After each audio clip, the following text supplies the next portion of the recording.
y'all? Welcome to the Kenny Parker Show, Tuesday and Friday, 8 p.m. Eastern Standard Time. What's up to the ER crew, the early regulars in the building? Spook 4Q, you are in your usual spot at number one. And so let's knock out this. If you know the rules, one, pick up the book. The link is in the description below. My brother's name is Kenny. Please get the book if you get a chance, if you don't already have it. And if you do have it, we did a whole book discussion last Sunday. It was great. I re-uploaded it so people can see it in the video section. So if you get a chance, please check that out. Yes, rule one. Rule two, we're going to give a thumbs up. We're going to shout out Tracy on the thumbs up. Please give the thumbs up. It helps the algorithm. It helps more like-minded people check out the show. And last but not least, big up to the massive Rewind crew who's going to check this out later on. Abel Valdez says, peace, Kenny. First of all, let me make this a little bit bigger so I can see. Abel Valdez says, peace, Kenny. I'll be in Spain 1st of July till the 13th. Will you be in Europe by that time? Yes, I will be. I don't know where I will be at that point, but I will be. And that's a good segue to the announcement.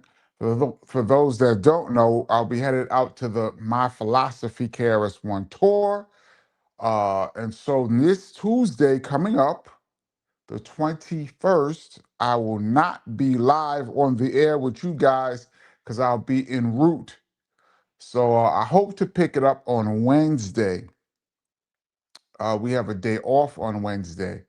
I hope to pick it up on Wednesday. I don't know what the Wi-Fi situation is going to be. I don't know what the travel is going to be.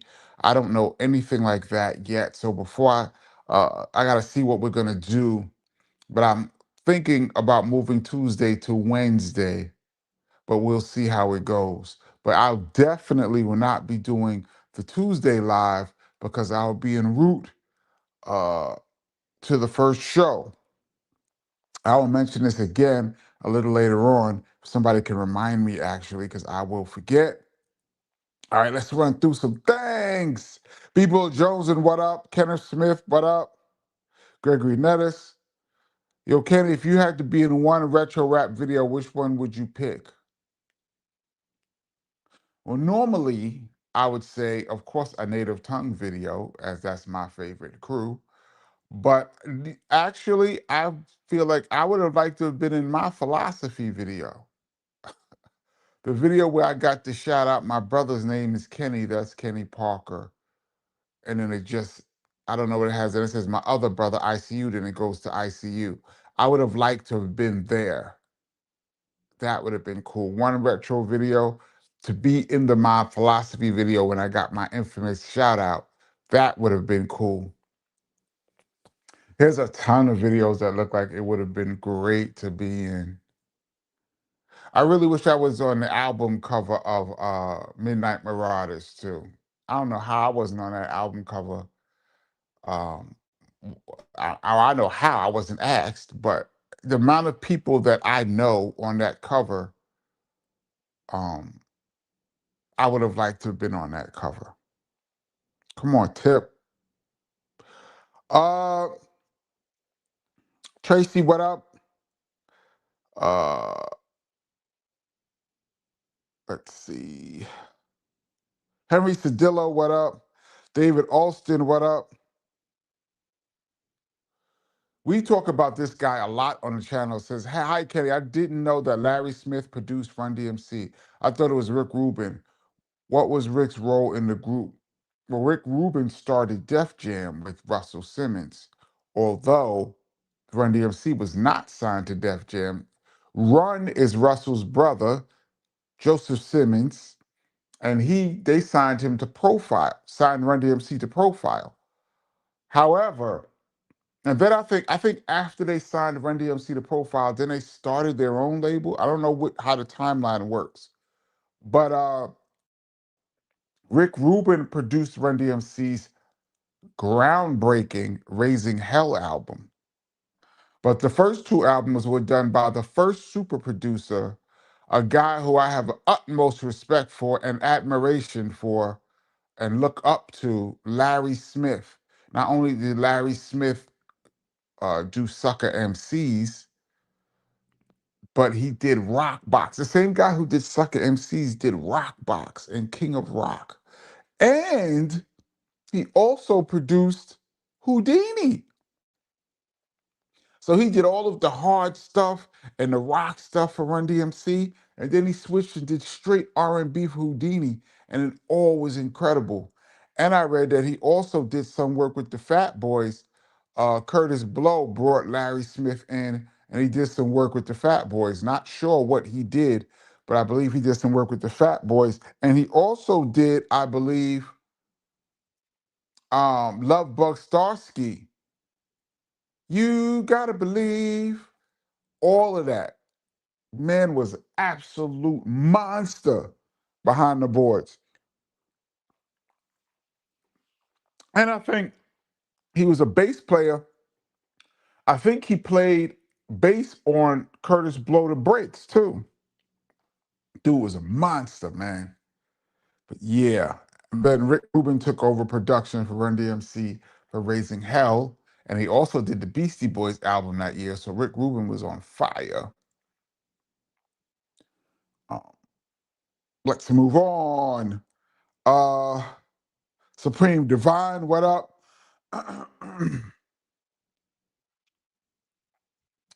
Can an artist or group be signed to more than one label at the same time, or can they produce and sing at different ones?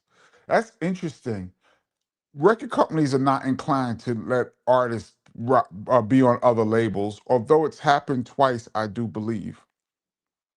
Parliament had a weird deal where they were signed to different labels. It was Parliament Funkadelic, and George Clinton, same group, basically, signed to three different deals. I don't know how he pulled it off, but Parliament, Funkadelic, and George Clinton had different deals, same group, pretty much, I believe.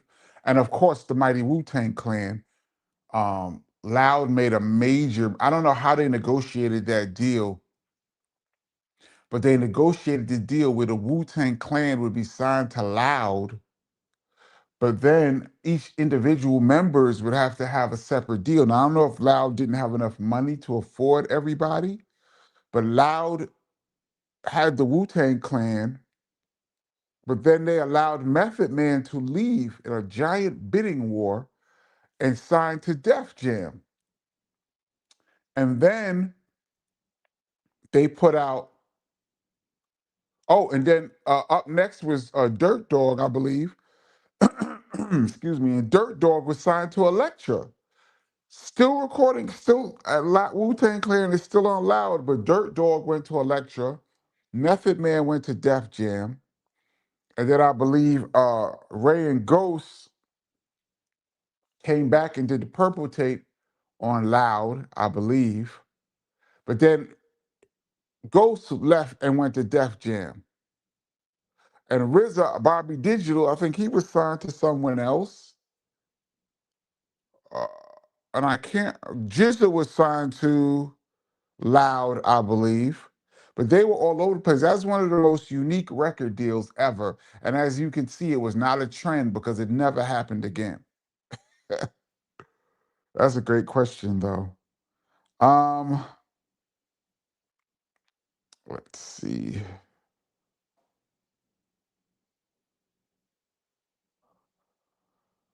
Uh, A Steel, what up? Sydney Rhodes, what up? David Austin, Kenny, do you think it was harder or easier for a rapper to have two DJs back in the days? Well, it depends on how much you pay. That's another piece out of your budget, your show money.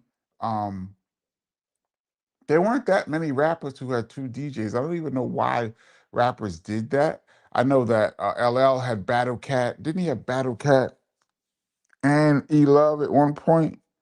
And I know the Get Fresh crew, they used to have some dope routines, Chill Will and Barry B. You ever see them do nothing, nothing, nothing? And one of them is cutting nothing, and the other one has a nothing, and they're going nothing, nothing, nothing, nothing, nothing, and they're going back and forth. It was really dope. Um, I know they had two DJs. I can't remember anyone else, but I'm sure there's more. But just to me, it's a matter of budget and who's gonna do what. Because you don't need two DJs unless you have routines. I would say it just comes down to pay. BDP never had two DJs at one time. Um,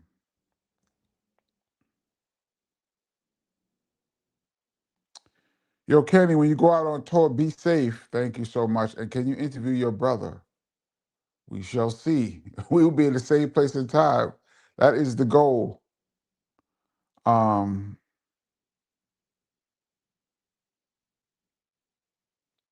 People just says, KP, I like that intro you put on the book talk video. You should use that for this chat, maybe. Yeah, I came up with an intro that I'm going to use for all of my videos, but the lives, maybe I just jump right in. I could do it for this.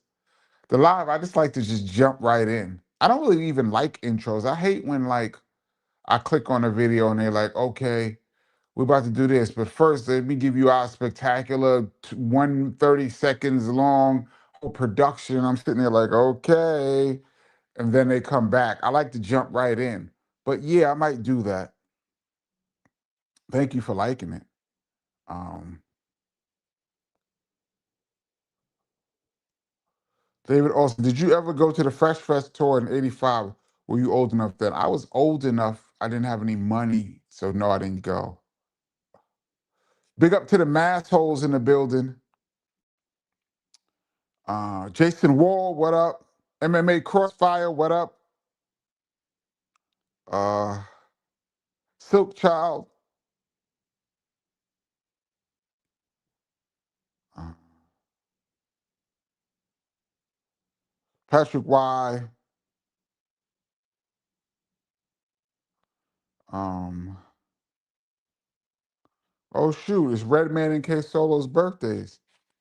That's my peoples. Of course, Reggie Noble is my good. And K Solo, I'm cool with both of them. I saw K Solo a few years back for the first time in forever. I was so happy to see him.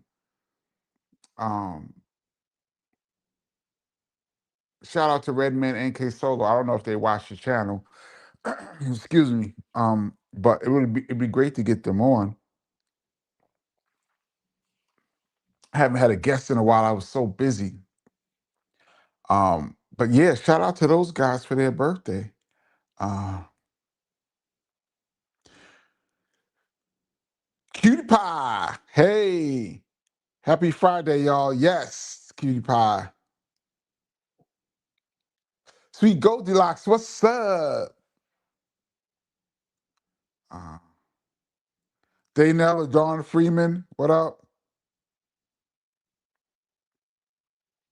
I would like to know, what is Chris' meaning of Blastmaster?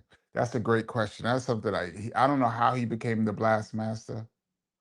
What's the song? What is his line? How did I become the master of the blast? I mastered the art of blasting an MC's ass. He said that and feel the vibe, feel the beat. I don't know where that came from. That'd be a question that he would have to answer. Ilroy the MC, what up? Philly Sheed, what up? Ken, did you ever think Picking Boogers was going to be a hit the first time you heard it? I thought it was funny. I don't know if it was a hit. It was an album cut, but that back then, their whole albums were popular. We knew whole albums. Um, and the funny thing is, Kane wrote that record. Shockingly, um, I thought it was funny. I just thought it was funny. Dope beat, It's a dope record. It could have been a hit, a bigger hit.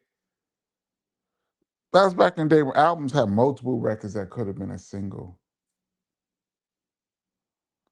So Goldilocks Kenny, what kind of things do you have to prepare for the tour? Uh, Outside of packing clothes,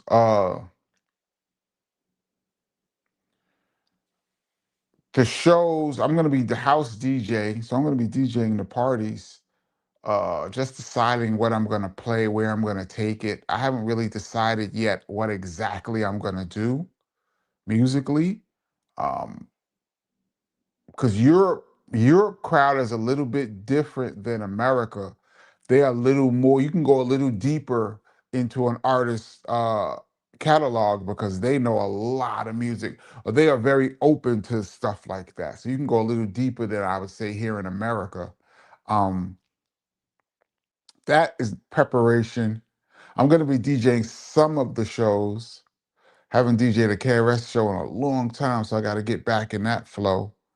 Um, the travel mentally. That's it, really. Preparing to do the lives and record out on the road. That's going to be preparing to do the lives and record might be the biggest things because 8 o'clock Eastern time here will be 2 a.m. out there. So I'll be doing lives at 2 in the morning. And so it depends on what time the show ends. It depends on what time we're leaving in the morning. It's a whole thing. But I'm gonna work it out. Uh, Mr. Boricua, whoa, thank you so much. Whoa, whoa, whoa, thank you. Yo, KP, I thought Positive K was going to be the next big artist back in that time, but Dr. Dre kind of came out the same day as him and crushed him. Who else you guys think was going to be big but fell short? Oh, so many. But uh, shout out to my man Pos K. Me and Pos K has always been cool. Um, we had the same lawyer for a second.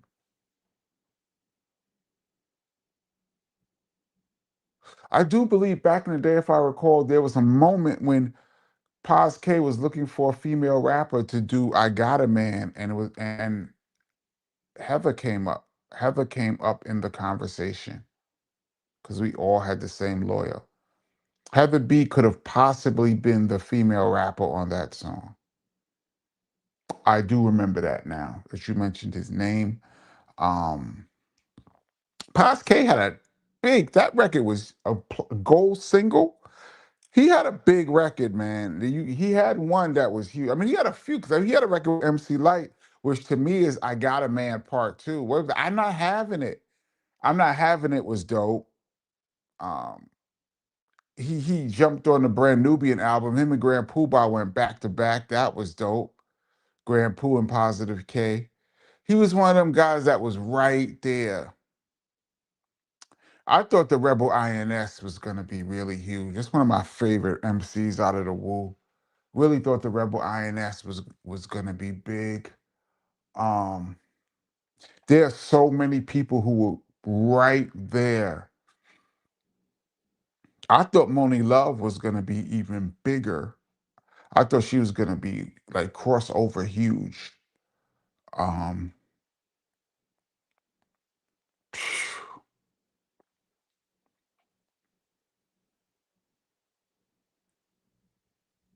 wow.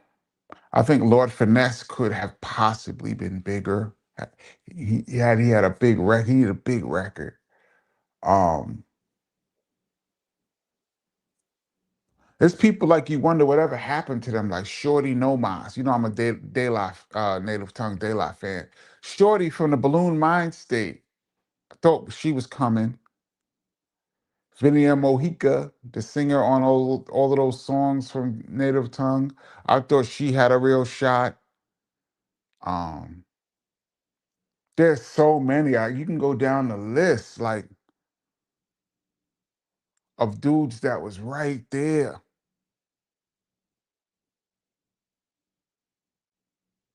What's Shorty from Wu-Tang? Oh man. Can't remember his name. The young boy that was in Wu-Tang. I think he went to jail. How can I forget his name? Anyway, him.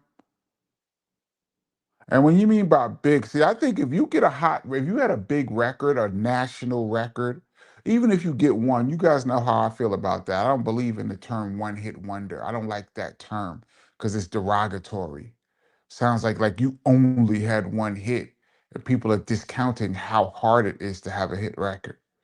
So if you had a big record or a record that everybody knows, I'm not going to count you in that. Like even Moni Love had a big record, but I thought Moni was going to be even bigger with her talent and her looks. I thought she could have really went there. That's a great question. There's so many.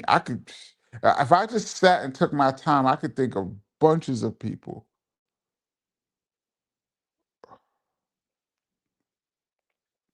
Steve says, "Hey, Kenny, Spook Realm's wifey here. Ah, what's up? Um, thank you so much for your husband's dedication to the channel, and he gets nothing but love here. So as well as you do, uh, that's dope." Ami Hassan says, "Totally remember nothing. Doesn't get talked about enough. That record was banging. Nothing, nothing. Even Chris said, in the bridge is over. Like Dougie Fresh said, you ain't nothing. You ain't doing nothing." That record was dope. Red Alert used to kill that record. I got the voice for the travel and the voice for the bass. That record was dope. Shout out to Doug Fresh, good friend of the family. Um, oh yeah, people brought this is main source had two DJs. Yep. Remember when Large Professor said fuck them two DJs? We had Large Professor on this show last year. He talked about that. I hope you guys saw all of the live chats that we had with different artists on here. Large Professor went and said, yeah. He said, fuck them two DJs. And I believe they got Mikey D to replace Large Professor in main source. Mikey D has lurked on this channel before. Shout out to Mikey D.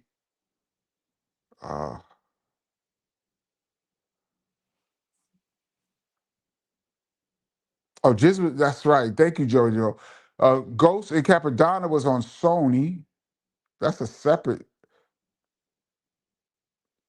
No, Ghost was on Sony because I know he was signed to Def Jam. Def Jam was picked up by Sony. Ray Inspector Deck and U-Guard stayed on Loud. Jizza was on Geffen, that's right. RZA and Meth was on Def Jam. Although Bobby Digital was on something else, right? That is very unique. It'll never happen again, ever. Jack Swagger says, I hate intros. I'm not a fan of them.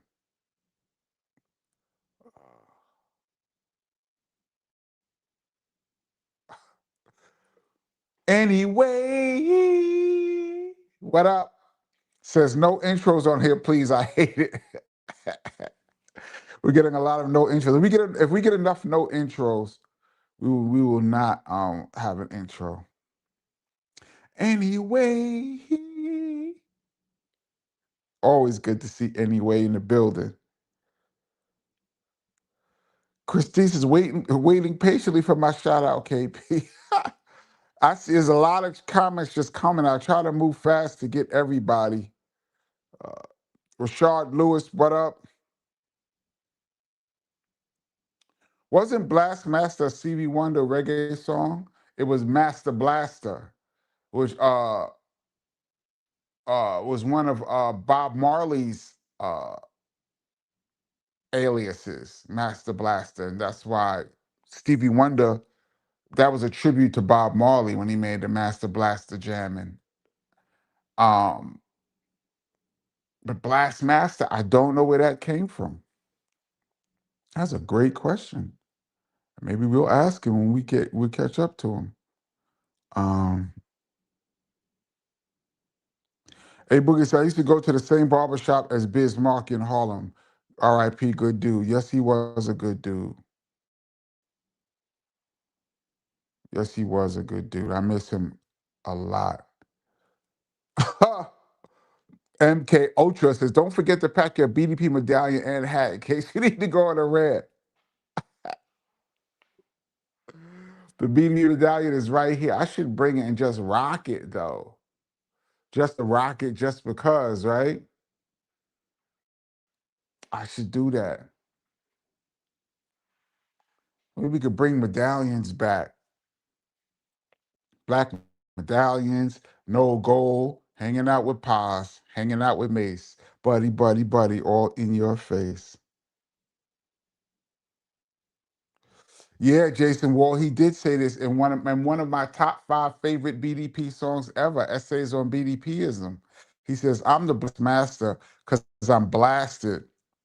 I know a lot of y'all.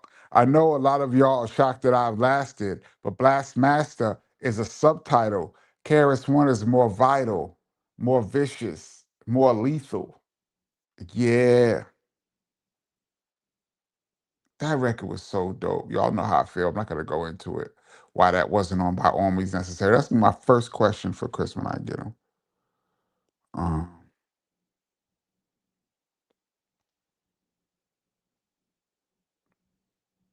let's see.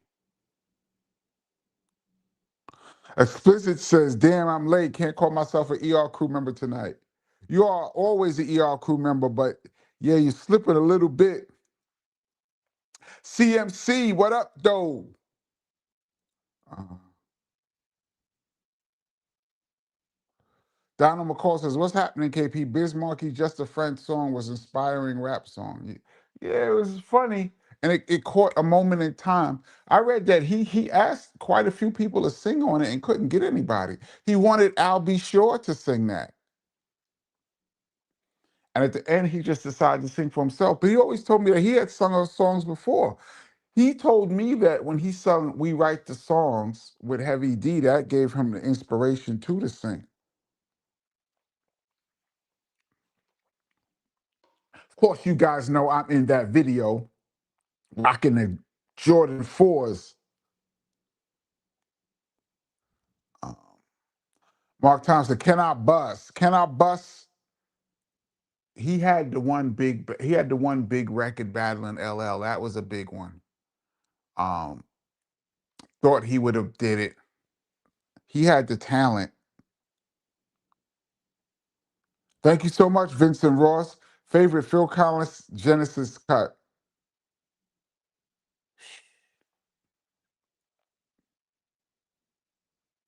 Really, the slow one, because Take a Look at Me Now really hit a tone for me. I remember when I was first heading off to school, that was my theme song. When I was first graduating from high school, headed to college, that was like my theme song.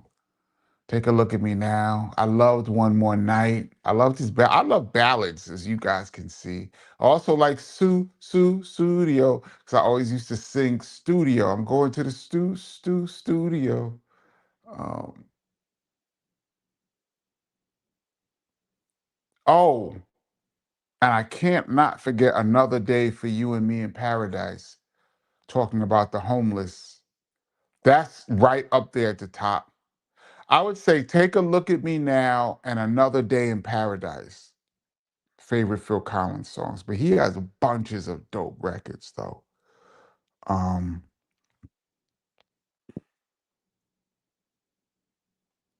Raphael, pre, um,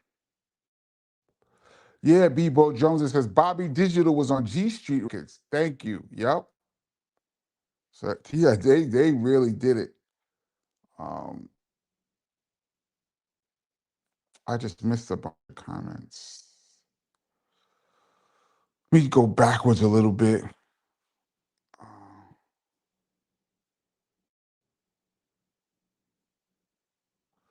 Uh, JT says, I don't know about Pooh Bah being an almost man. He was large at one point. Yeah, they said Pooh Bah wasn't. Nah, Pooh Bah was huge. Um, I wouldn't put him in that category. Um,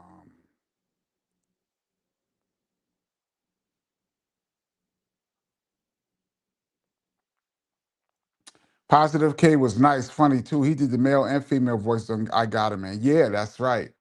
I did know that. That was a secret at one point. Positive K did the male and female voices on I Got It Man. That's why that girl was flowing so well. Uh, with a Jamaican accent and everything. He killed that. But that was potentially to Heather. There was a conversation that could have been her in 93. Um, Hassan, Omni Hassan, random, but did y'all like the 80s pop stuff, Kenny? Huey Lewis, Madonna, Phil Collins, Talking Heads? Hell yeah. Talking Heads, Once in a Lifetime was one of my favorite records. Huey Lewis is Happy to Be Stuck with You is my favorite one. Love Madonna, of course. She has multitudes of hits. A lot of these artists, their biggest it's what was going on in my life at the time also makes me like certain records. Like Madonna Holiday. There's a lot going on in my life at that time. Um, Hell yeah. And when you say y'all, do you mean KRS too? I don't know. He sings a lot of Billy Joel and he sings Billy Joel and he sings Paul McCartney in his records. He sings Ebony and Ivory in his records. So he sings Stevie Wonder, Part-Time Suckers in his records. So Chris was listening. I've before when we were growing up, he used to love Hungry Heart by uh oh my God, everybody has a hungry heart. Springsteen. And he will never admit that, but he did. And he used to like Devo, Whip It. He used to like that record a lot when we were younger. Um, you know what we used to rock out to? Remember this song called Reasons to Be Cheerful? Remember that record? Reasons to Be Cheerful, Part 3. We used to rock to that a lot. And What's the Matter You? Shut Up in Your Face. You remember that record? What's the Matter You? He actually did that record over. What album was that on? Not Sneak Attack. He did Shut Up in Your Face over. So yeah, he was rocking all of that. J. Wu had the potential to be bigger. Nah, I think J. Wu was right where he was at. He had big songs. He's an underground. He's a dope underground rapper. First of all, everyone has the potential to be bigger if you catch a gigantic record. But I feel like J. Wu was right where he was. He was there. I feel like he was where he's supposed to be. To me, uh, Mr. Rico says Moni Love and Lord Finesse. I agree. Yeah, Lord Finesse was an underground rapper. He never really had a big record. Everyone knows him and everyone respects him, but he never had the one record that you could throw on and everybody sings. He never even guest appeared on like a big one, but his talent was there. I really thought Moni Love had it all. I thought she had it all. I don't know if y'all can remember just how hot she was when Buddy and Ladies First was out at the same time. It came out almost at the same time. She was on fire. Um, and I told in my epic fail how I met Moni Love. Which epic fail was that? Is it the one called Getting Booed? Is the one called Getting Booed? I talked about how I met Moni Love. It's a funny story. I know most of you guys have seen it. If you want me to tell it again, I will. But I'm assuming most of you guys has already seen that. Ilroy, thank you so much. Kenny, do you know any Led Zeppelin songs? I've been cooking up some crazy BDP Led Zeppelin mixes lately. I never really got into the hard rock like that. I know who Led Zeppelin is, but I didn't. That was not my thing. I grew up listening to mostly all R&B, reggae. rap, of course, and pop, top 40 pop, not the hard rock stuff like Led Zeppelin. So I probably would know a Led Zeppelin song if you played it for me, but I couldn't tell you right now. Like Led Zeppelin sings this, I couldn't tell you. But if you played me like one of their bigger records, I could probably go, oh yeah, I know this. But I'd like to hear your mashups. Mashups to me aren't the same anymore because of stems. Like you could do anything now. It was different when you had to find the acapella and you found a dope acapella for a record that was hard to get, and then you mashed it with an instrumental. Now it's just anybody can do it.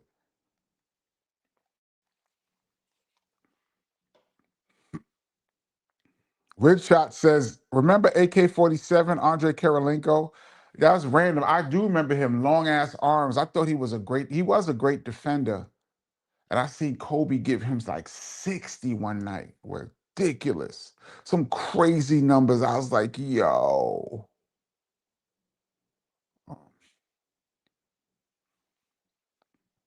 KB Place says Inspector Deck's original solo album was lost when Ridge's basement flooded. Same with Meth. The Tikal we got is not the original. That's interesting. I heard about Inspector Deck. I didn't know Method Man as well. I really thought the Rebel INS was as talented as anybody in that group lyrically. I don't know about like Method Man is the king of hooks and melodies. But as far as lyrics, I think Inspector Deck is as good as anybody in that group. And he's in Wu-Tang. He had everything ready. I guess he just needed the RZA sound. I don't know. Thank you, Kenneth Smith. Shaheem the Rugged Child. Damn, I couldn't get that out. I thought he could have been bigger. Riding Dirty Face, what up?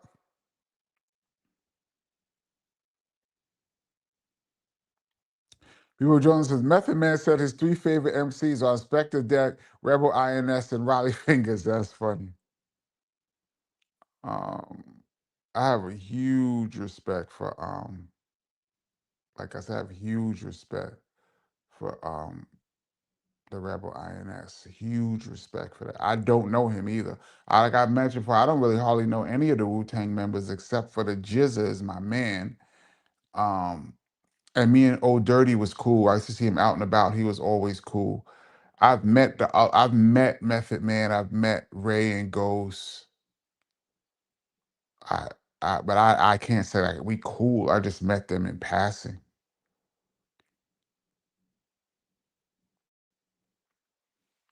I think Hakeem introduced me to Ghost. Either Hakeem or Supernatural introduced me to Ghostface at the Rock the Bells concert. And I was in the studio with Raekwon. I actually played him some beats. Me and Showbiz was in the studio. I came to the studio and Showbiz was there. We played beats for Raekwon. He didn't pick any of my beats. Uh, Story of my life. I don't know if he picked Showbiz's either, but we played him some music. So, but I can't say I know the chef, but I was in the studio with him.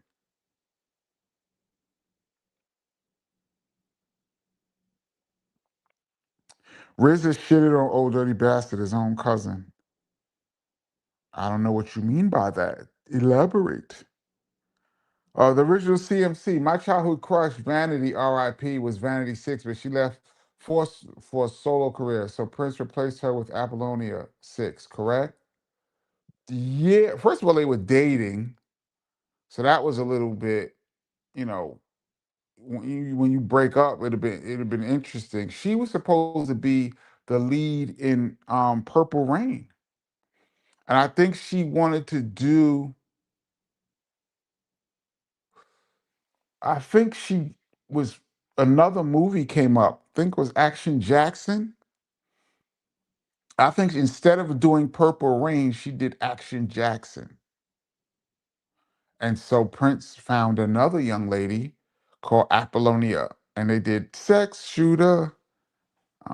Vanity was the crazy thing is how Prince wrote massive hits for females as well as males. He was incredible. Prince wrote Nasty Girl and produced it. Imagine Prince wrote that. Prince wrote Glamorous Life for Sheila E. That's crazy to me. Like he could just put himself in a woman's perspective and write a great record. Yeah, Vanity went through a lot. I was checking out her. I watched a couple documentaries on her life story. She went through hell, man.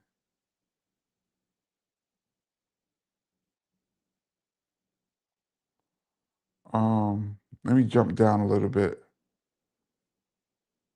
Uh,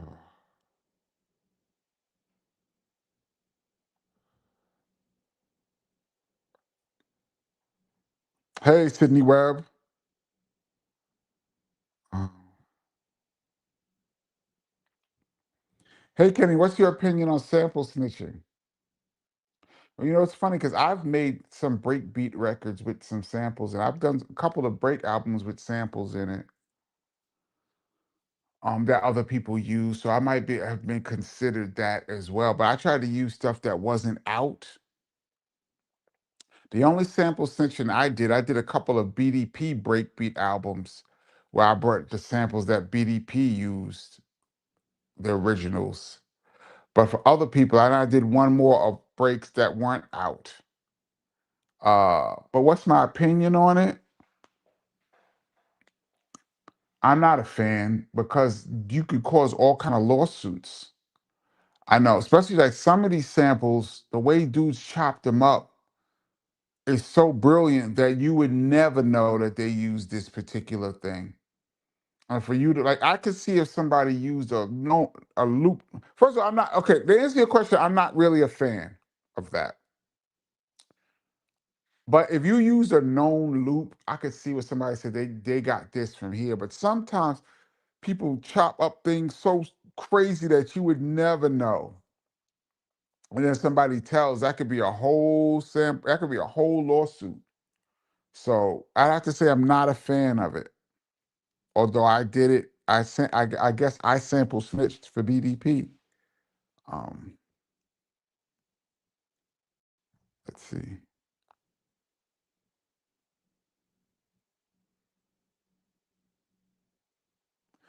I thought Aguilar, the unibrow, was going to be a force. Also, Power Rule with Prince Power was nice too. Aguilar,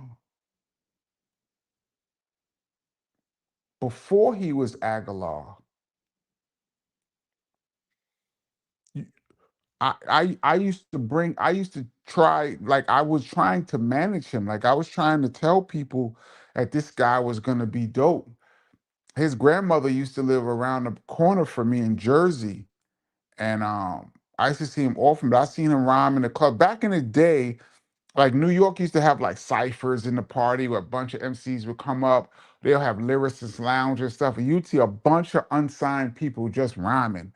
And like one of the dudes that was killing, it was like Jay-Z would be up there rhyming, and Aguilar. Um, he wasn't Aguilar, I forgot what his name was before that. He would be up there rhyming, and it'd be different people that would eventually come out with records. I've seen Tretch come out and rhyme with Queen Latifah, just an unknown Tretch, just rhyming. And he was one of them dudes that was going around New York killing it. I thought he would be big. I would say it's just because you have the talent doesn't mean you'll make it. You still have to know the right people and you have to get the right record, right producers. A lot of things gotta line up. There's people that I would say are not on the higher level of lyrical talent, but they make great records. And so they're household names, where another person with great lyrical skills but don't know how to make records are only known in the underground. There's a lot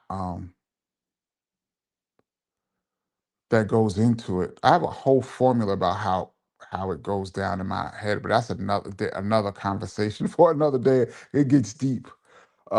CMC in the place to be. Hey, yo, KP, have you ever met Fat Man Scoop? Of course.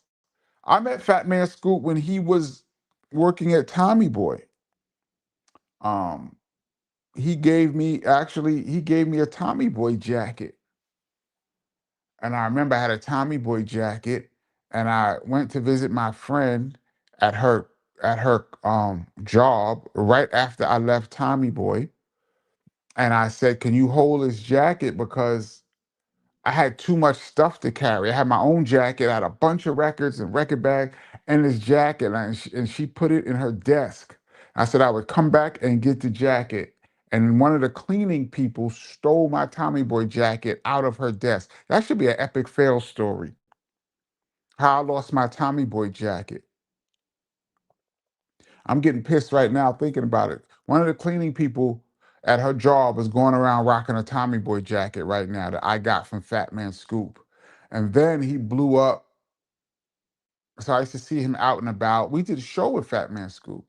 I saw him at Summer Jam. I saw him at the Nets game, do like the New Jersey Nets uh halftime performance. Yeah, that's my man. Super cool guy. Um, I'm already super behind, y'all.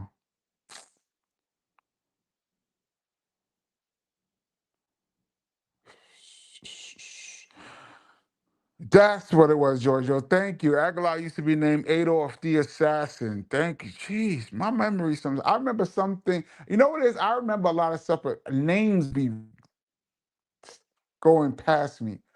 When he was Adolf the Assassin, that's when I used to try to. I really wanted to produce him, but it just didn't work out. Um, I remember when he was running with Onyx for a while. Let's see. See you guys talking about old school pop records on here. Hey Kenny, how do you feel about Queen Latifah getting inducted into the Rock and Roll Hall of Fame? Yeah, I believe they're putting female rappers in as like special guests, almost like a special award. I think Salt and Pepper got one last year, and now Latifah and Light are getting one this year. I love Queen Latifah with all my heart, so she's one of the first artists that I met that was so nice to me. I know her a long time since she first came out. Uh, I'm cool with MC Light too. Let me shout out MC Light. I'm cool with Light too, but not like Latifah. Um, I'm ecstatic for her. I haven't seen her in so many years. Last time I saw Queen Latifah it had to be in the early 2000s. And it was like a big industry party. I remember I was coming in the party and they were acting funny at the door. Like they were gonna let me in, but it was like a security was acting funny and they was holding people back. And it was like a real funny style security at the door. Here comes Queen Latifah, and then the Red Sea just opened. And she saw me and she's like, "What are you doing? Come on, come on, come on," like that. Like, what are you standing here for? Come on. And she just like, I waltzed right in once I was with the Queen. What? Um, that's the last time I physically saw her face. Uh, I would love to see her. Shout out to her and her whole crew. Shout out to Shakim, her manager. Um, Jack Swagger says, KRS should DJ some after parties with you. Well, after doing a whole gigantic show, I don't know if he'd be up to that. Plus, they got to come with the check. Checks, money talks. Henry Sedillo, what up? Benny and the Jets is probably, uh, nah, he has a few records that's on that same level. Benny and the Jets is great, though. Remember when Biz was singing that on the Chris Rock show? Kenny, Delight and Lisa Stansfield should have been bigger than they were. Now they both had #1 smash records. They had #1 smashes. I'm not gonna count that. They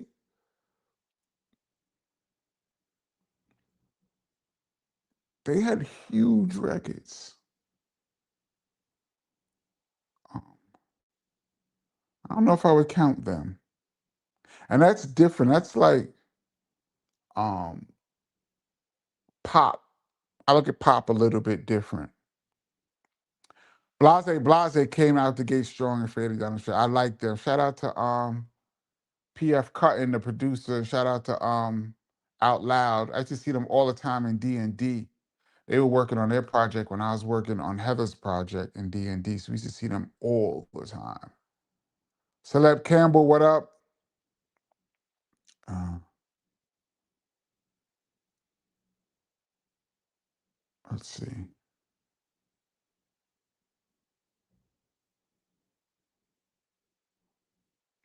Power Soul says, check out KP, Teddy Riley, and Fab Five books. Excellent bios for the culture. I need to check out both of those. Teddy Riley is another one of my heroes, producers. I would love to have him on here and just talk about hip hop production, man.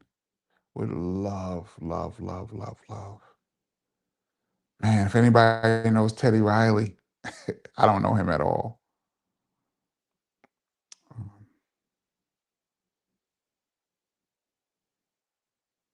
let's see. You says Channel Live and or DOS Effects. See, both of them had big records though. DOS Effects' first album sold 1 point something million. I can't get. They were big. They were big. They had their moments. Thank you. Karis One, Shut Up Your Face was on the Sneak Attack album. Yes. What's the matter, you? Yeah, he be listening to pop records. Uh,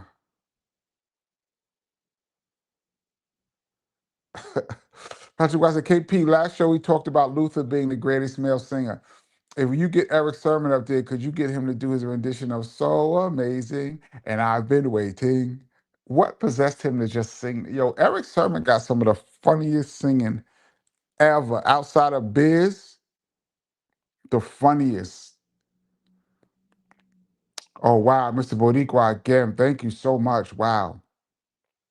So on that same topic, Cuban Links from Terror Squad could have blown. Yes, his name was all over the place.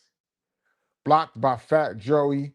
Then I thought Saigon was next up, and the industry put 50 out because negative is being pushed in. Yeah, those are two good names. Cuban Link's name is bigger than his music. When you think Terror Squad, you think Fat Joe Pun, you probably think Remy and Cuban Link. Absolutely, that was a big name that didn't have the records. Absolutely. And Saigon.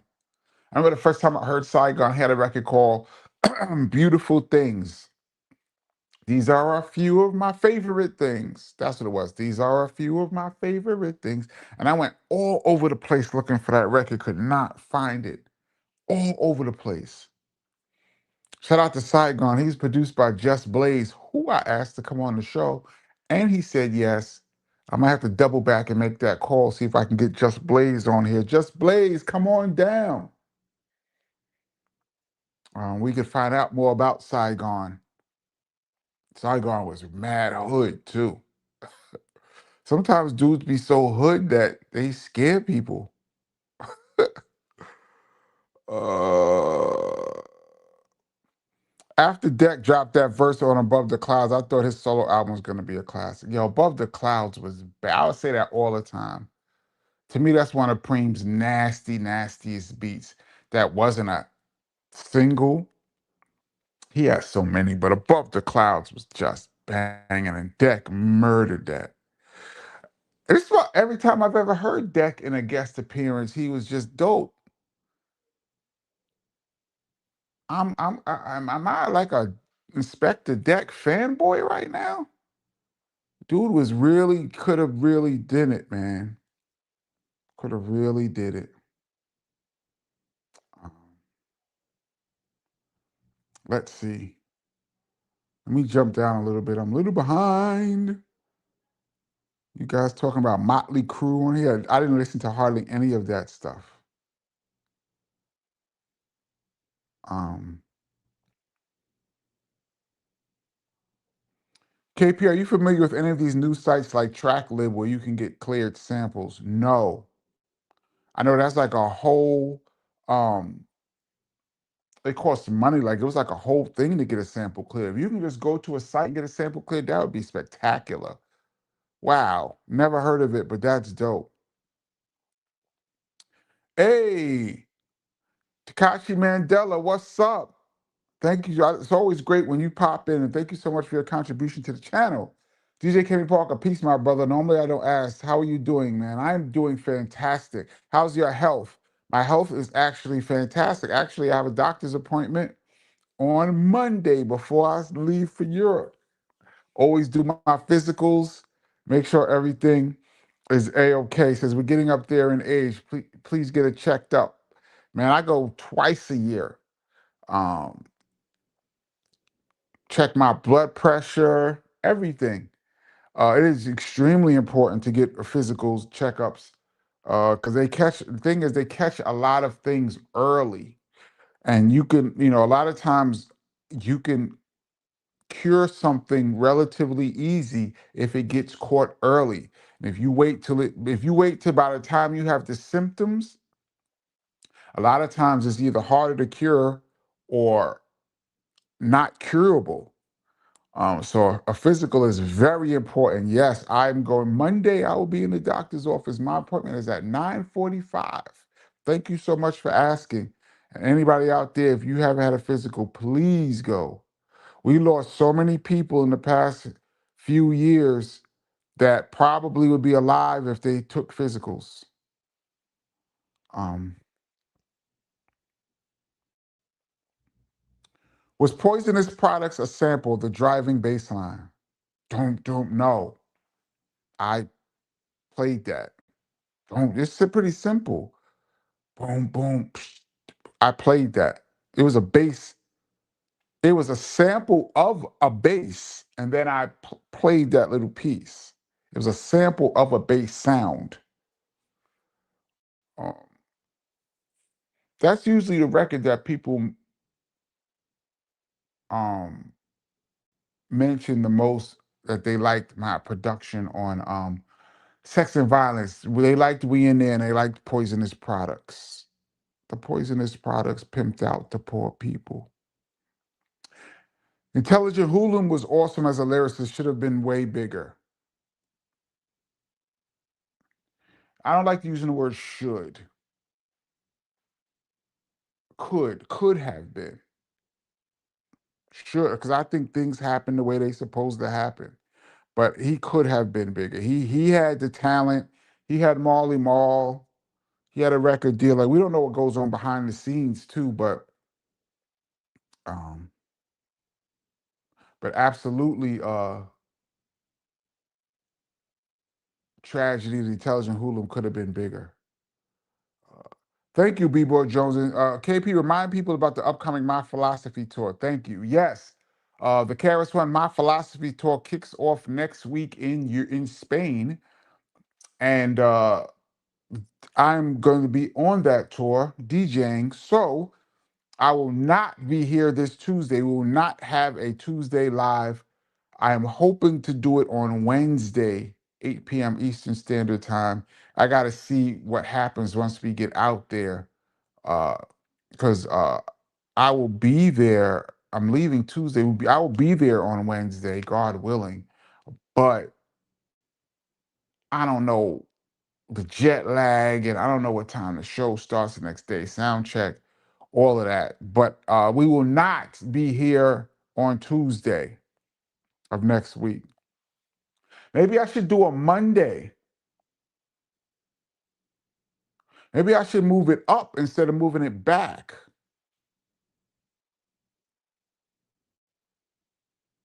Monday night, maybe. I don't know. I got so much stuff to do.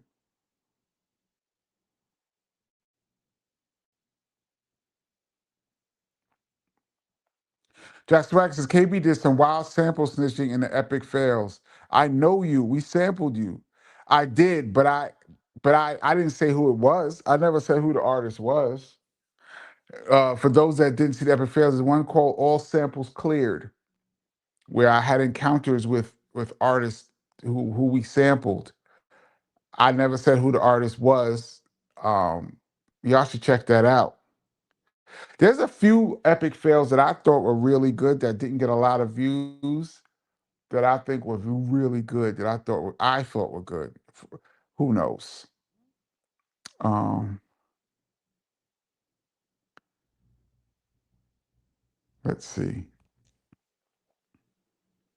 Curious was mad underrated. Curious was came on the channel, stuck his head in. That's my man. Shout out to Curious. I saw him not too long ago too.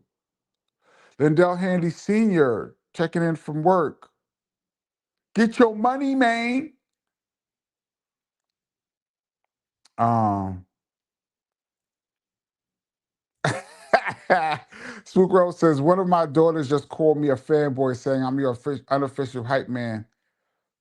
Thank you so much. It's much appreciated, though. Tell your daughter that it's much appreciated.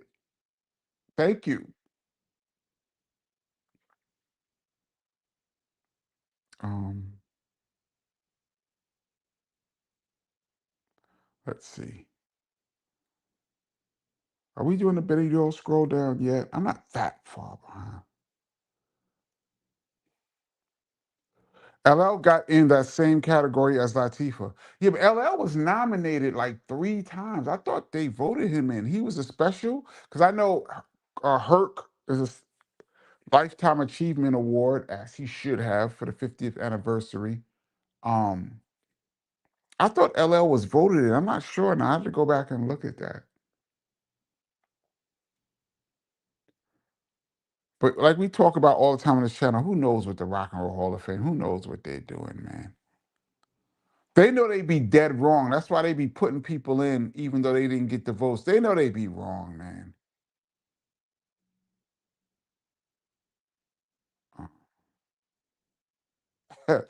B-Bo says, I'm hoping and praying Wu-Tang Clan plays Wu-Tang ain't nothing to fuck with as they accept their award. That would be dope. That's my favorite song on that album, by the way. That would be dope. That would be dope for the. Could you imagine how scared the Academy would be if they came out like that? Oh man. Oh man, that's funny.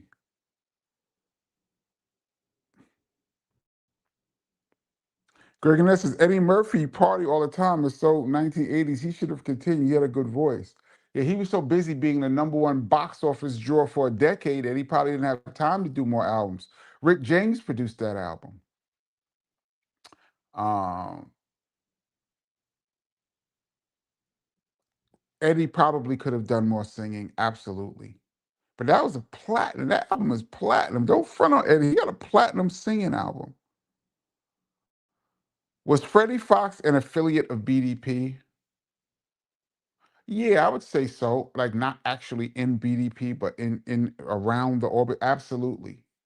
He was around a lot. Still is. Shout out to Bumpy. He was on the channel too. He did a nice interview with Bumpy. Um, very interesting dude. Uh, very interesting dude. BDP's had some interesting characters floating around. Boy, I got stories for you guys. I wish I could tell, but I'm not snitching. Uh, let's see. This is a hard question. Kenny, what's your favorite movie soundtrack? Actually, it's not a hard question. Purple Rain. Purple Rain. That's it. Um,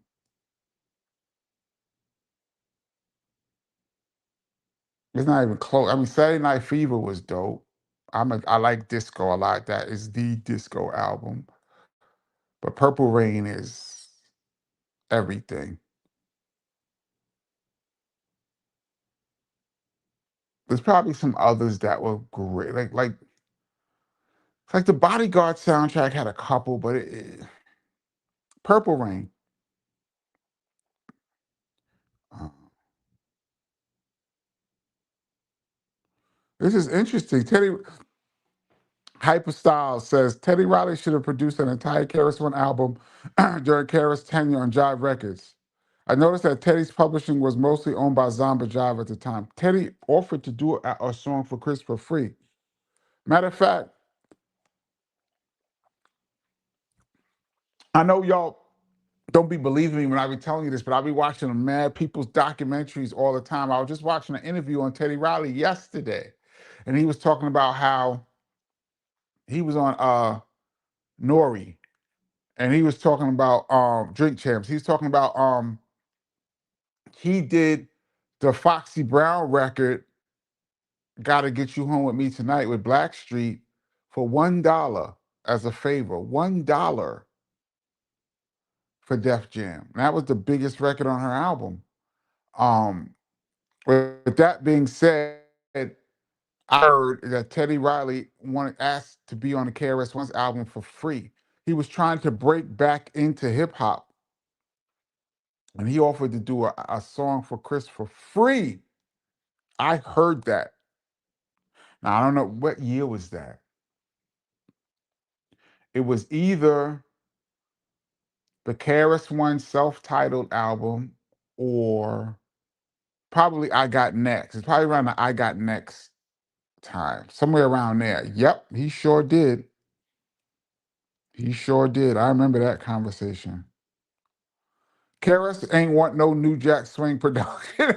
By that point, there was no more New Jack Swing. No, but Teddy was doing some dope records, man. Teddy might have gave Chris a big record. I know he did a Party Ain't a Party for Queen Pen. That was big in the clubs in New York. Um, what's the big Black Street? No, imagine if No Diggity. No Diggity could have easily been a rap record. That track could have easily been a rap record. I'll be interested to see what Teddy Riley, because he's producing KRS One, so I'm interested to see what he would have formulated for Chris. That conversation 100% came up.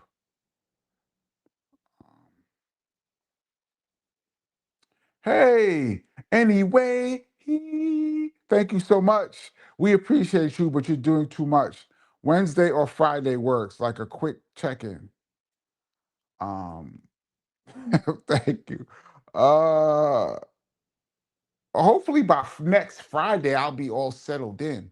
Nah, but I like the lives. I want to keep, I don't know if I'm gonna do 2 hours worth, but thank you. I appreciate that. But I like the lives. I like the plus I have a lot of behind because I want to give you guys a lot of behind the scenes of what's going on. This is a whole new conversation we're about to have, and I'll be out there day to day.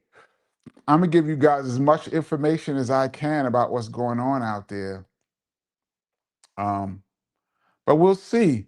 I'll check in. It'll definitely be a check in. I just don't know how long I'm gonna be on, but I'm trying to stay consistent. But thank you. I will keep that in mind. um, let's see, where am I? Oh, how far back am I? Not too bad. Uh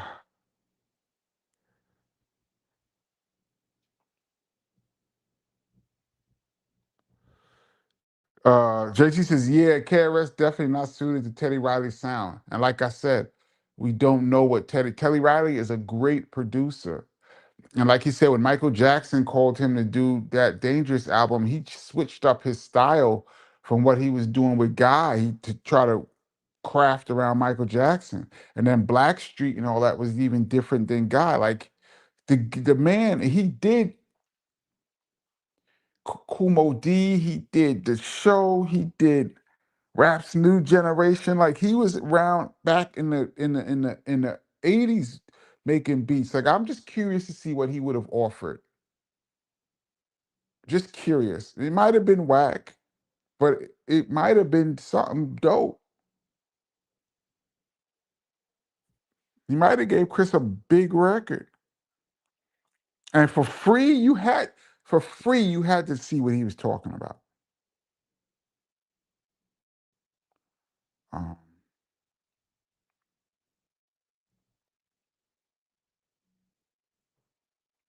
Patrick Wise, a great question. KP, what beat did you hear that made you say, "Damn, I wish I thought of that"? When you have records and you went through the record looking for samples and you didn't hear anything that caught your ear, and then someone else comes out with something, and then you found out you had the same exact record, that kind of stuff will kill you, man.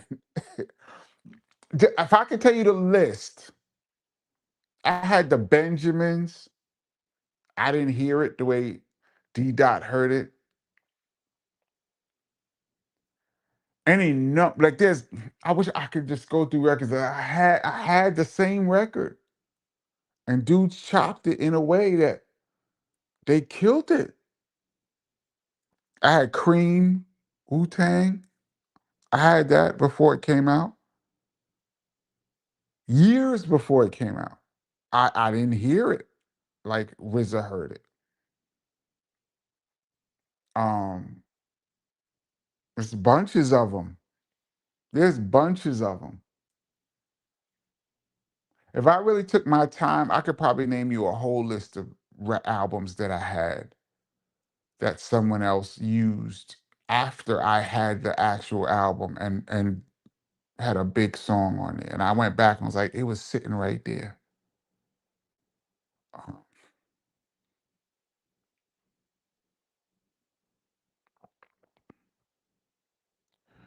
Organized Confusion sings in their song Fudge Pudge. Yeah. OC had a big record, but he had all the talent too. OC, very talented MC. Um,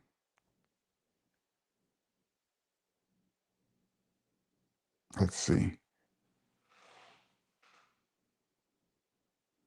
I agree with this. B-Ball says Prince Poetry didn't do that much after Organized Confusion, but he was arguably just as dope as Pharaoh. Yeah, he was sounded great with Pharaoh on those records. It takes a lot to have a hit record, man. A lot has to happen. That's why I hate that term. I will never use that term one hit wonder.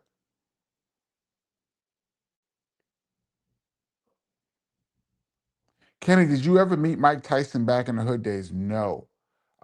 I've seen him in the club. Um, Chris met Scott. Chris and Scott knew Mike Tyson. There's a picture with Chris with Scott. There's a picture with Scott got his arm around Mike Tyson, and in the corner you can see Chris peeking his head in there, and their whole Scott is hugged up with Mike Tyson. And I've seen Tyson say KRS One is a great man, so they had a good relationship back in the '80s. Uh, I've seen Tyson in the club a couple times. It looked like a somebody. You ever see a pit bull that's not on a leash and everybody's like, "Yo!" That's how it looked when Tyson walked in the party. Like, yo, this dude, like he was walking around like you're like, yo, anything can happen with that dude. Um, and I've said this before on this channel. I saw him the day after he punched Mitch Green in the face. I was at a club called Studio 54. They tried to reopen Studio 54, and it wasn't the same as the heyday, but it was like a new owner, and they had some hip hop in there. I think Public Enemy was in there. Flavor Flav was in there, and Mike Tyson came in there, and he had a cast on his arm. I remember he held up his arm and had the cast on it. Everybody was cheering because it was on the front page of the New York Post that Mike Tyson had a fight and punched Mitch Green in the eye. And then Mitch Green eye was like this. It was the next night, and Tyson had the cast on his arm, and everybody was cheering for him in the club. I was there. Would love to meet Mike Tyson. Them Brownsville dudes, though, you got to be careful, man. uh, what about Rock from Duck going solo? I would have made him a Busta Rhymes before Busta Rhymes.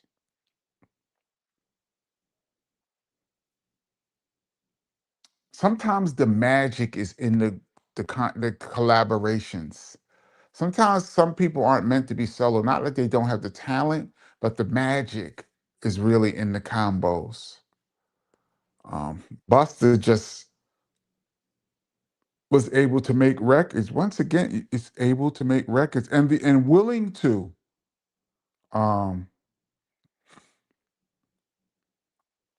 is willing because a lot of times dudes will be like, I'm not making those type of records. I'm keeping it real, which is your prerogative. But sometimes keeping it real will keep you underground. So sometimes certain type of records will come in your area, and you just like, I'm not doing that. That's not my style, and it might cost you. Philly Sheet is ratting me out. Poisonous Products is actually a sample of an interlude from a legendary R&B group. Yes, it is. I have the original. And Tribe Called Quest used to use that same sample in their show. Ooh, keep it slow, mellow. I didn't even know that Tribe had used it until after I used it. And then I saw it. Who I saw? Was it Jerobi? One of them was like, when we first heard it on the album, we thought it was like from our show. Yeah, I did have that is a sample. That part, yes. Um, CMC says, I'm glad you're on this tour, KP. Yeah, me too. It's been a long time. Um, Jean Grey could have been a lot bigger. Everybody in hip hop knew her name. She had a lot of videos and songs, but nothing really. Unfortunately for Jean Grey and a few female MCs, they came up in the era where it switched to heavy sexuality. The game switched. Little Kim changed the game, and it switched to heavy sexuality and sexual uh, uh, lyrics. And I think in that era, but she still should have been. Her talent should have had her. I don't like the word should have. Could have had her bigger. Yes, that's a good one. That's a good one. Jean Grey. Jean Grey. I saw something that said that her record company had something to do with that.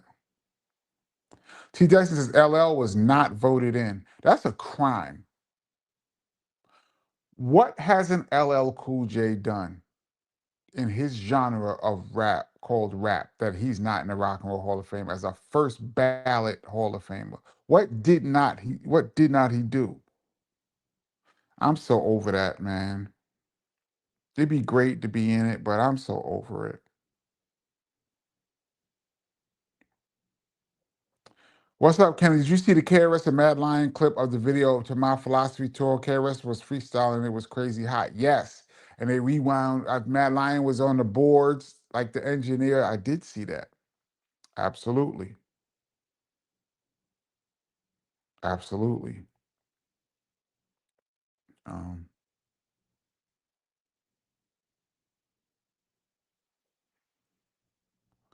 yeah, CMC, Eddie was far too massive in movies to do any music. But he was massive when Party All the Time came out.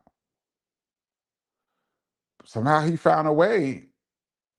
um, he found a way to do that, and he found a way to still do the stand-up comedy. He's found a way to do Raw too. So who knows? But he was the number one box office draw for like 5, 6 years.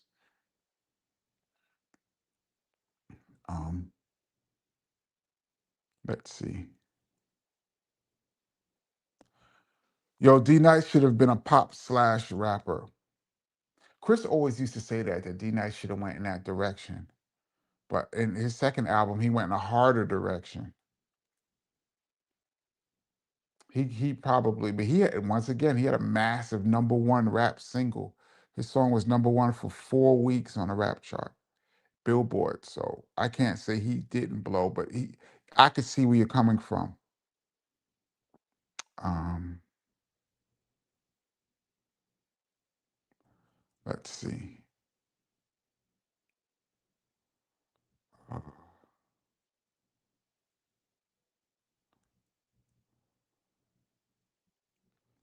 Spook Realm. How often does KRS knock out his vocals in one take?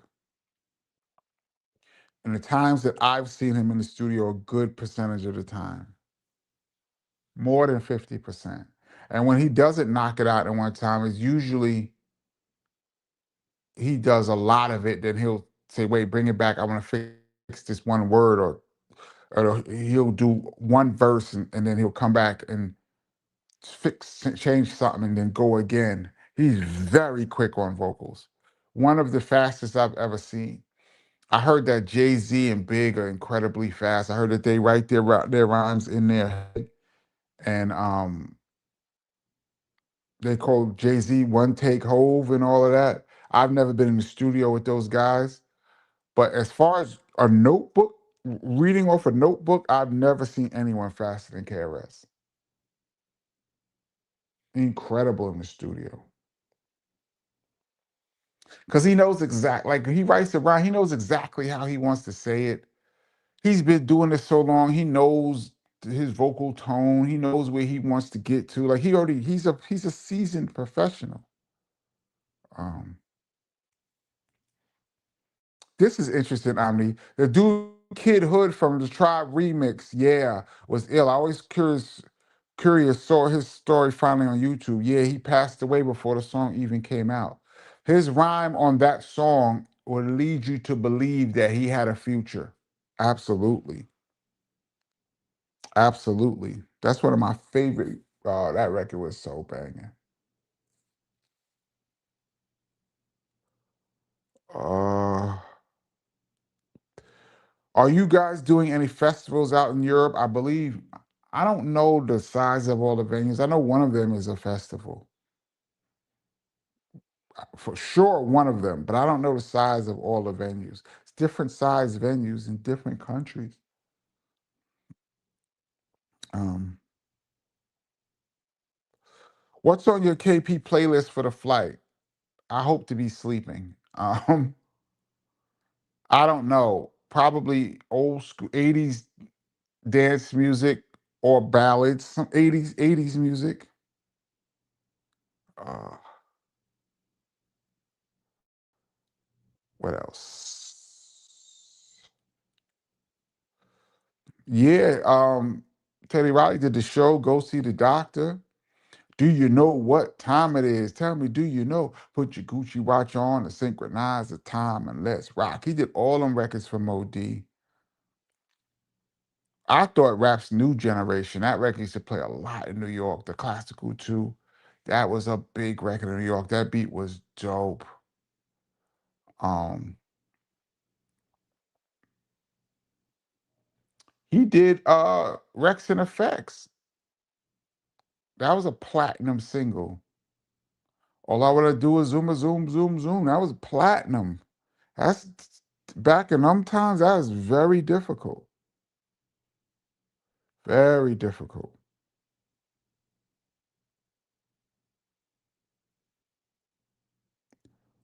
Um,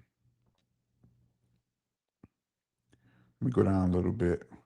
I'm gonna do a Benny Doyle scroll down because I'm a little far behind. Uh,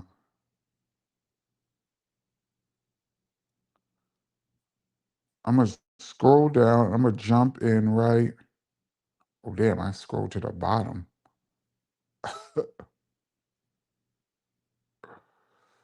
JT says, "Wait a minute, is KRS taking a flight now?" No, KRS is not uh, taking a flight. KRS is on the cruise ship. He probably left like 2 weeks ago. But I will be flying. Uh, let's see. I think I scrolled down too far. I'm gonna jump in right here. Jean Grey was dope, but I think she didn't have direction where and who to sign with and what type of sound she needed to go to. All of that. I mean, she signed to Talib Kweli's label, Blacksmith, I think it was. But all that is in the mix. All of these things in the mix. What direction you want to go in, what type of sound, relative to what else is out. All of that is in the mix.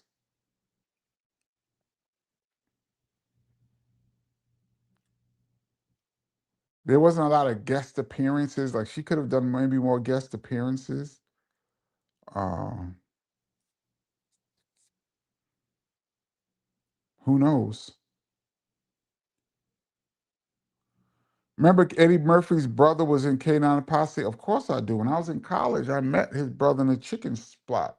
There's a place called Crown Chicken, not far from my college, and I saw his brother um, in the chicken spot. His brother used to live in Jersey City. I used to see him quite a few times. Yep.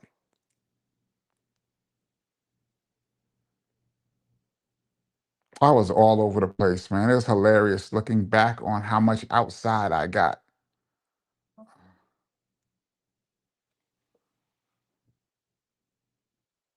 Let's see.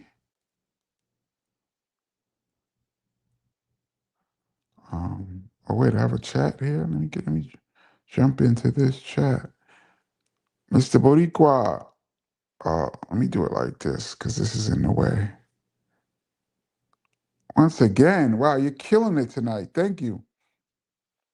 Hate to be negative, KP, but I see Teddy Riley interview, enough respect, but he watered down hip hop. Sorry, those beats great for R&B, but I don't like New Jack Swing. He almost killed real hip hop. No, no. He did New Jack Swing 88, 89, 88, 89. We got some of the best hip hop of all time. New Jack Swing was R&B. That was for like um Guy and Bobby Brown and Keith Sweat and those guys. But he did hip hop. He did Mo D. Like I said, um, I don't think he killed hip hop because hip hop was rocking when he was rocking. Nah, I wouldn't say he killed hip hop. He's a great producer, y'all. His list of accomplishments is ridiculous. And I just would have liked to have seen, knowing that he's gonna work with KRS, how he would have approached it. Now, if he had been like, "Yo, I got this record, I was gonna give it to Janet Jackson, but I decided to give it to you," had he did that, I'd have been like, "Okay, nah, this is not gonna work." But I believe that he wouldn't have came if he's offering to do a record for free. That means it's not like Chris came to him saying, "Yo, I'd like to get a Teddy Riley sound on my album." He came to KRS saying, "Yo, I'd like to do a song." So I believe him coming to KRS, he felt like he had the track, he had the record for Chris. And I'm curious to know what it would have sounded like from a great producer like that. But we'll never know. And it's not negative. Your opinion is not negative. We respect all opinions here, even some that are absolutely ridiculous, like Illmatic was overrated. You have the right to feel that way, as much as I disagree. Um,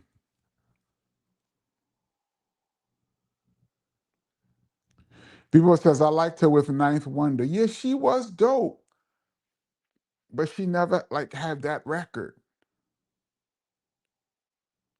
Um,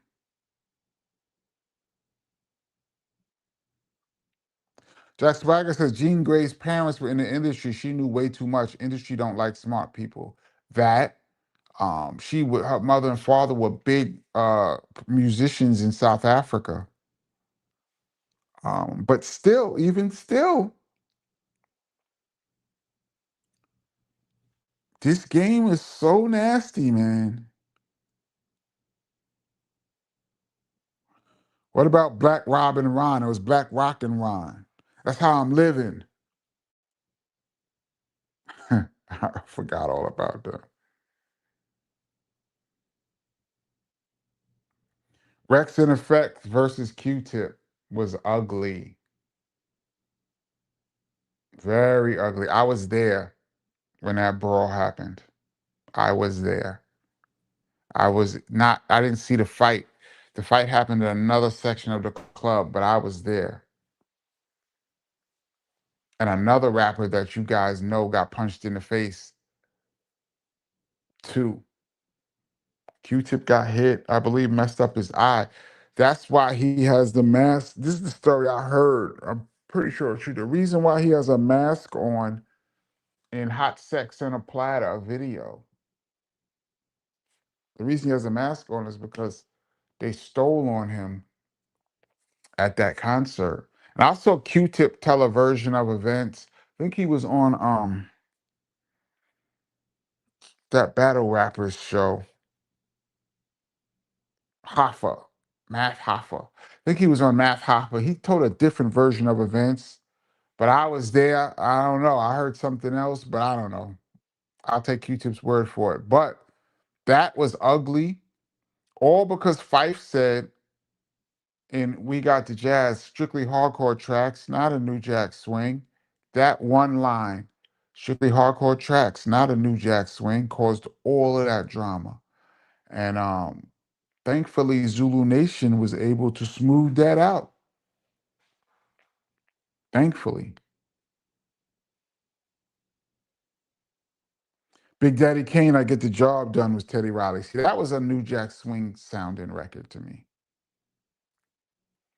Yeah, he did Heavy D too. Yep.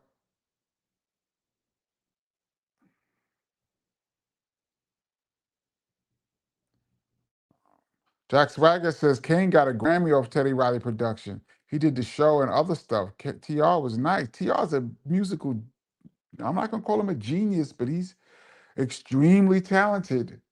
He's right there. He's a child prodigy. To do this dope. Pat did that. KP in the house on a Friday night. Let's go. You're super late. Matter of fact, we are in OT. It's past 9:30. This is the Kenny Parker Show. We do this every Tuesday and Friday, 8 p.m. Eastern Standard Time. Please hit the Tracy thumbs up if you get a chance. It helps the algorithm. And big up to the Rewind crew who's going to check this out later on. I will not be here on Tuesday because I will be in transit. And I will try to come back Wednesday, even though anyway he says I should relax. I'm going to give it a shot, see how it goes. And what we do in overtime, anything after 9:30 is overtime till we get the last few comments in, and then we step off. Tim Stone says, whatever happened to Trends of Culture, Off and On? That I used to like that record. Off and On, baby. I met one of them too. It was cool. They all used to be in a club. Um,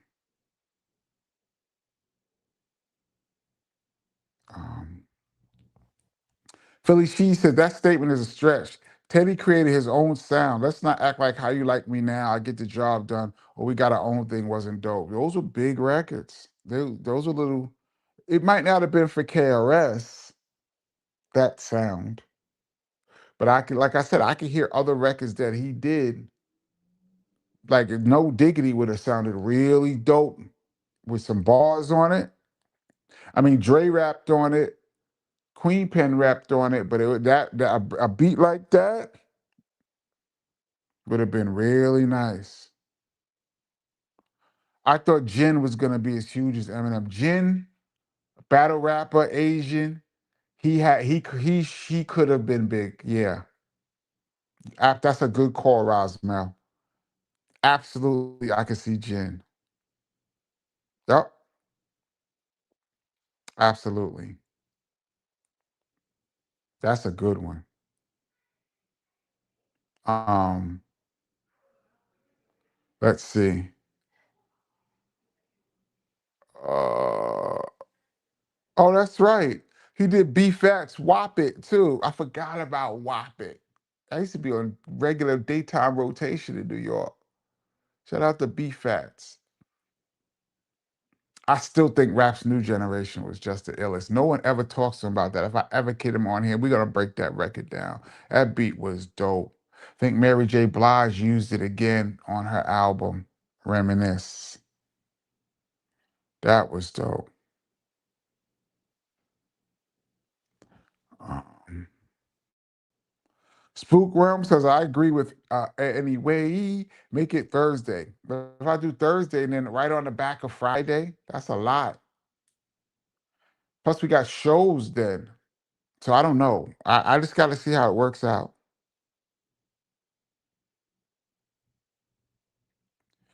Rex and Effects couldn't carry Tribe's luggage. They better have been. There better have been some get back, but stop the violence, respect. Yeah. Um, no, I believe that after that, Zulu Nation came and there was a powwow, and they smoothed that out. Thank goodness. There was a wild Rex and Effects come from a wild projects in Harlem. And one of them is Teddy Riley's brother. That was a wild crew in Harlem that they come from. Teddy's a project boy, and they didn't take kindly to it, and they saw Q-Tip who didn't even say the line. Q-Tip didn't even have nothing to do with it.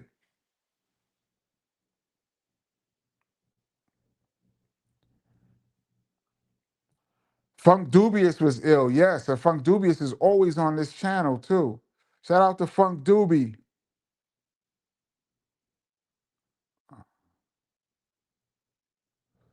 Teddy Riley didn't do anything for real hip hop. He killed it. Or maybe that's why he was going around trying to do records for free, because he wanted to get in the game. He wanted to show what he could do on that side. That Foxy Brown record he did was gigantic for her. Um, like I said, I would just have liked to have heard what he did. I would have liked to have heard it.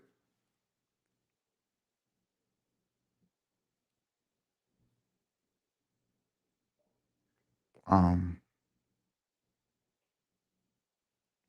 JT says rap's new generation was huge in the UK. It was in all the clubs and sounded huge. Yeah, it was huge in New York. Red Alert used to kill that record. He used to play the instrumental first and then the rhymes. That record was big. Yeah, that was dope. We were in OT, y'all.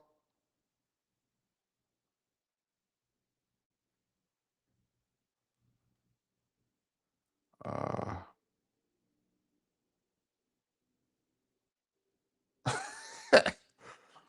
Kenny, who was the basketball player Paul Simon picked up on me and Julio down by the schoolyard? That's a great question. I do not know. Um,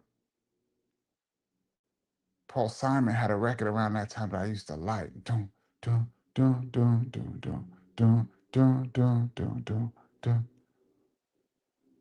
Oh man, I can't believe this record's not coming to me. Paul Simon had a record around that time of the schoolyard that I used to like a lot.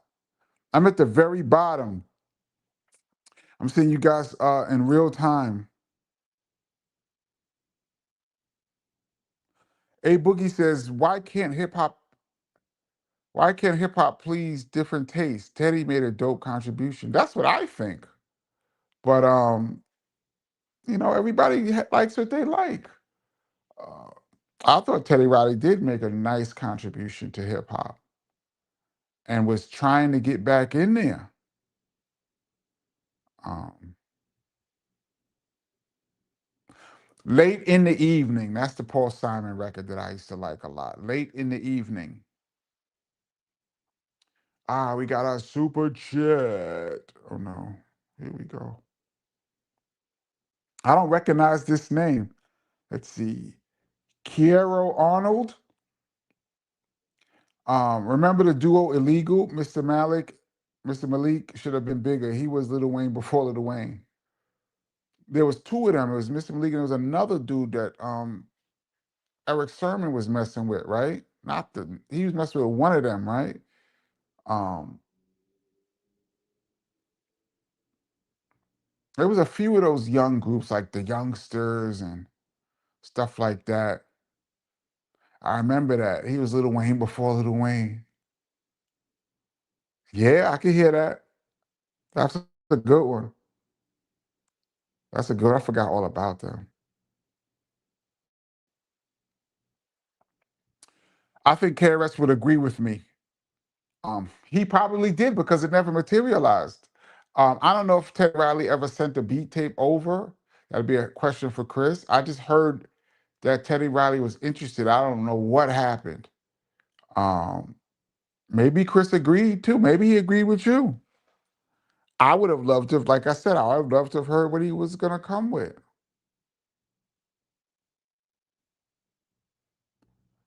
I said, was it Bodyguard by Paul Simon? I used to like that song too. Would you be my bodyguard? No, it was late in the evening.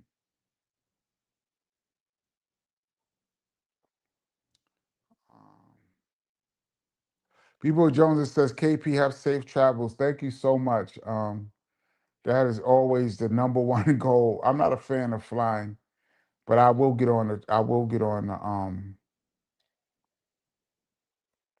will get on a plane, but I'm not a fan of flying. Um, Here's a person, David Austin says, Red Alert had Chill Rob G intro on his station. I still listen to this day. Salute to the Chill One. Chill Rob G was on this channel. It's pretty messed up what happened to him with I Got the Power. He was on this channel, did a whole interview with him. Um, all of the interviews that I did on this channel are under the live section. I should do a whole I should just move them all to one thing because I think a lot of people have not seen all of these interviews. But we had Chill Rob G on here last year. He did a great interview. Um, and he talked a lot about all of that stuff. He had the talent to be bigger. He just got disenchanted with the whole rap game. After what happened to him with the power, he was like, man, I'm good.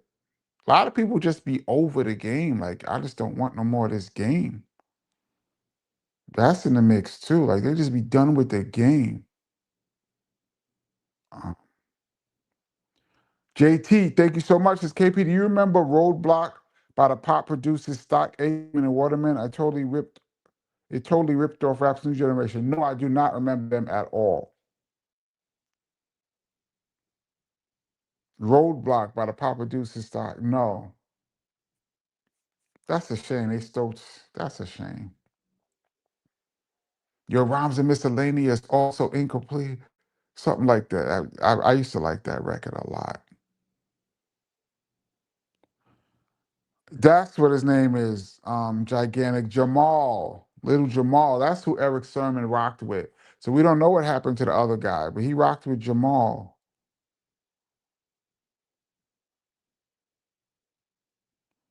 Um, we in OT, y'all.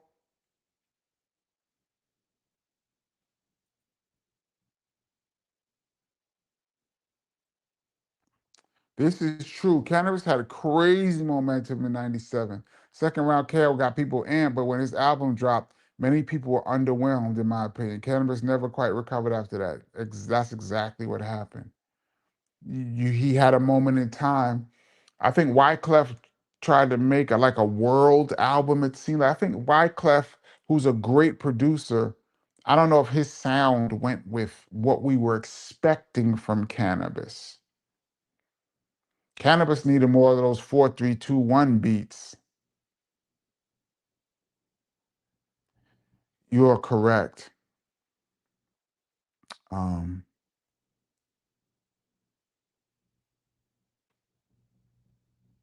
yes. It says, yeah, it wasn't the bigger version, but always liked Chill Rob's Power better than Snaps. Absolutely. Chill Rob's Power was the one that the producers did. It was really a mashup. And then instead of just going ahead and using True Rob G, they went and got their own guy. True Rob G breaks down the whole story. It's crazy on here. Please go back and check it out if you guys didn't see it. Um, True Rob G had an iconic voice. Yes, he did. And dope rhymes, man. Seemed like the 45 King, right after 90, had his own personal problems, and it seemed like he just stopped producing. And everybody went their separate ways. Latifah left, Rob G, the whole flavor unit just went their separate ways. they had to stay together under 45 King, it really could have been something, I think.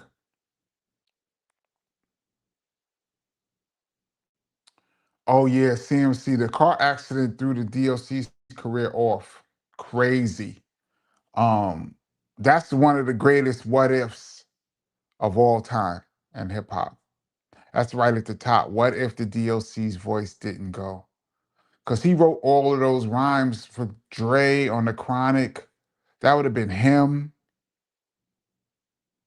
He wrote a lot of NWA stuff. That dude was one of the great MCs. Well, he's not from the West Coast, but to be stationed in the West Coast. Um, that's one of the great what ifs, man. He doesn't get mentioned as much. What am I doing here?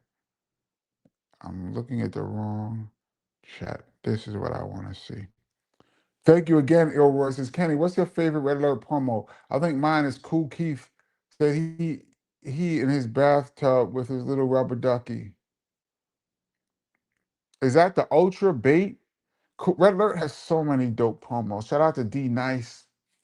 He had the TR 808 is coming. So BDP had the promo. I think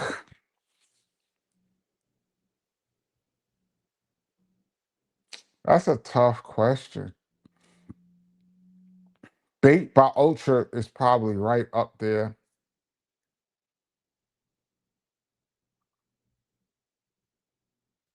No, wait, Bait was a wait.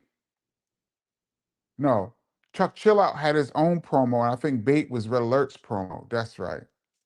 Something like that. Um, some of the 45 King stuff that, like I said, with Flavor Unit that Red used to have was dope.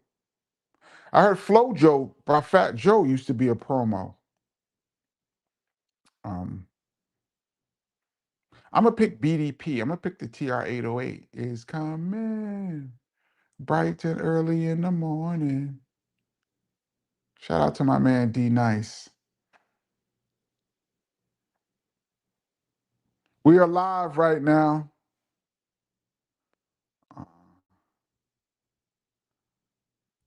I'm taking the last few comments. We're gonna jump off. Uh, let's see. Latifah stealing the Flavor Unit name without Mark was wrong. I don't know who came up with Flavor Unit. Wasn't that Latif? Didn't Latif came up with the Flavor Unit? It wasn't Mark. It was Latif, I believe. Shout out to my man Latif. I think he came up with the name Flavor Unit. I don't know if she stole it. I don't know.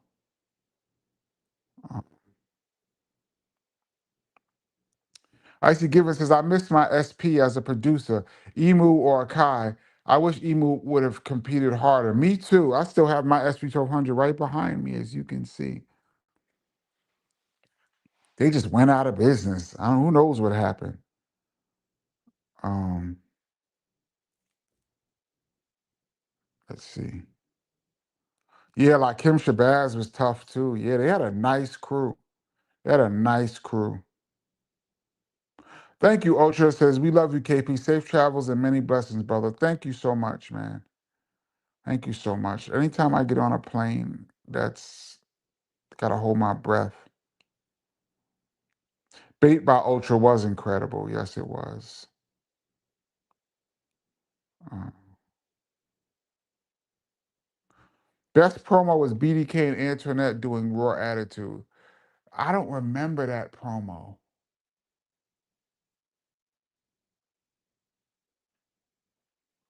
Damn. Heard about it, I don't remember it. This is a good one, Divine Existence. I think Jay Electronica waited too long. Absolutely. And missed his potential window for more success. He should have dropped an album shortly after Exhibit C when he was working with Just Blaze. Absolutely, when Exhibit C was out. He was the last one of the last MCs I could say that the buzz was really there. For he was really supposed to be that guy. Not the last MC, but in recent memory, he was. J Electronica had underground, the main street. There's a lot of people waiting to hear what this guy had to say. You are absolutely right about that. Maybe if we ever get Just Blaze on here, we can find out what happened. Um, let's see. Omni Hassan says Flavor using wasn't Shakim's name. I don't know. I think Flavor Unit Management, they took it and ran with it, but I think it was Lati. Don't get me to lying, but I believe from what I heard, Lati is the one that said Flavor Unit. Because he had that record, This Cut's Got Flavor. I could be wrong. I could be wrong. Nas next week. Can he say that? Let's speak that into existence. Nas will be on the channel next week. Boy, would I like to talk to Nas. How great would that be? Pastor White, KP, one more reminder on the tour and what countries, cities. Oh, wow. Yes, thank you. Next Tuesday, I will not be on the live. We will not have a live next Tuesday because I'll be traveling to Europe for the My Philosophy KRS-One tour. It is starting in Spain, and it's a lot of shows. So just about every country in Europe, the European Union, will be touched down. I don't have the schedule in front of me, but I'm going to be gone for quite a while, a few months. Uh,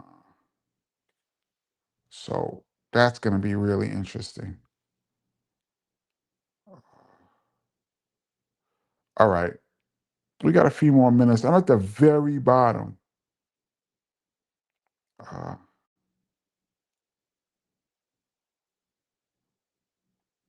Brooklyn Geek said, ain't who came up with the name, it's who had the sense to register it with the trademark office.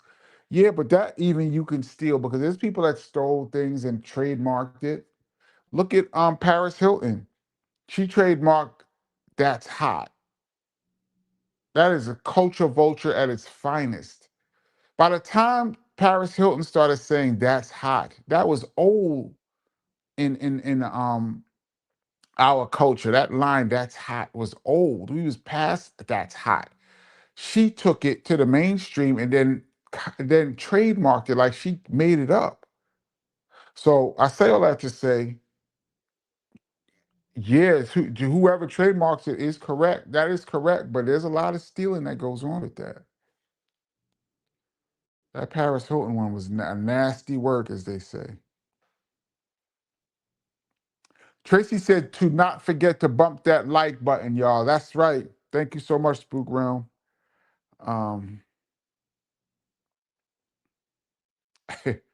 Kenny, don't have any epic fails on tour. I'm gonna try not to, but I'm a walking epic fail. So things just be happening. So we'll see how it goes. We'll see how it goes. Um, uh, A Boogie says, dope. I love Spain. I studied and taught English there for a year. I've never been to Spain. This would be a first for me. J Electronica dropped during COVID. He couldn't have timed it better, you know?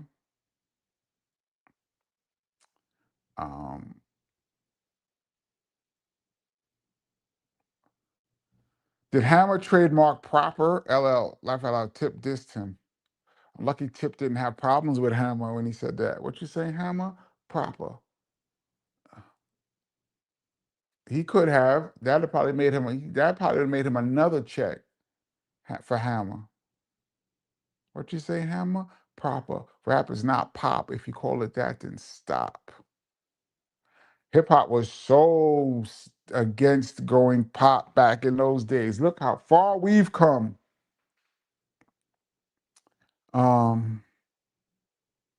JT, do you have a London date, KP? Yes, we do. London is definitely on the bill. I don't know where, don't know the day, but I saw that London is there. That's my favorite, that's one of my favorite cities. So I'll definitely be happy to be out there.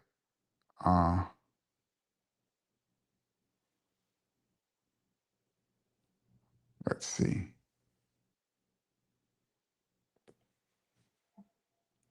Cutie Pie said, man, months with no KP. No, I will be doing the lives. No, Cutie Pie.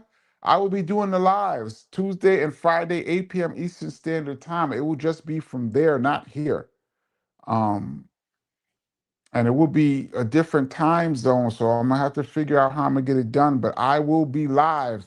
We are not stopping. The family is too important.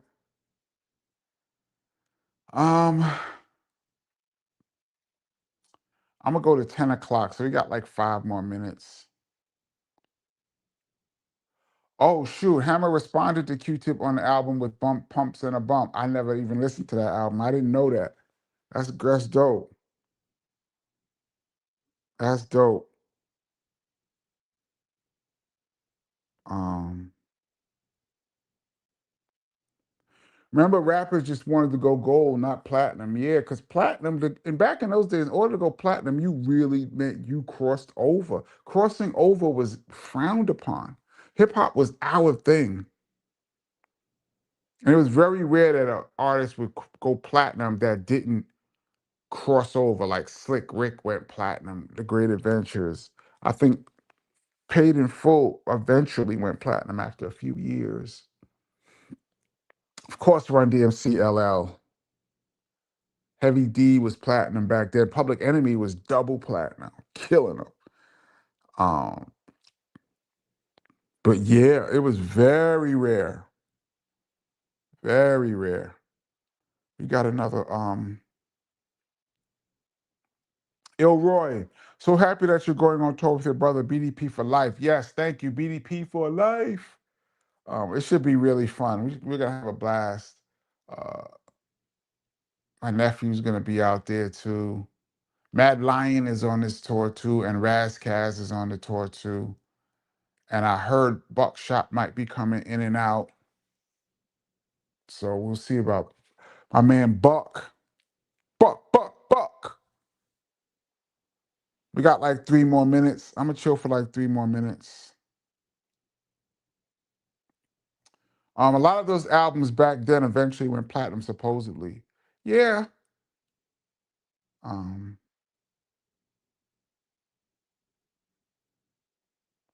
KP, will you be promoting your book on your travels? I'll be trying to, but I'm mostly out there DJing, so I don't know, the schedule like that. It's not a KP tour; it's a KRS tour. So I'm following it. The KRS is the main event, so everyone is uh out there to participate in that tour, to support that tour.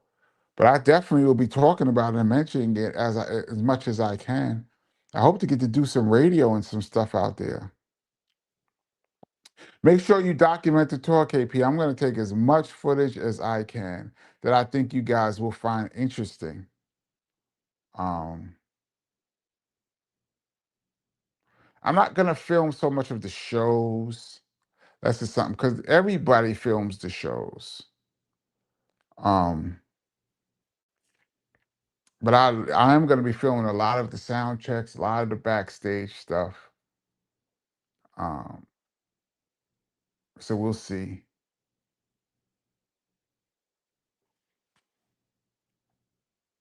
Moni was on the Cadillac Chronicles, Sweet Tea as well. Shout out to Moni. That's my girl too. Moni Love is my girl too. I didn't have her number. The number I had for her was no longer good. I remember I called it and somebody answered, and I was like, I'm looking for Moni Love. There's like, you got the wrong number. I wanted to ask her to be a guest on the channel. So if I could catch up with her again, that would be dope. No, I hope to see out there J. Rue. J. Rue lives out in Europe. I hope to see him. That would be fantastic to see my man Rue. Will there be some merch on this tour? A lot of BDP merch for sure. Yes, absolutely. Um, all right, we got about 1 minute, and I'm gonna jump off. Is there a Toronto date? No, this is just a European tour.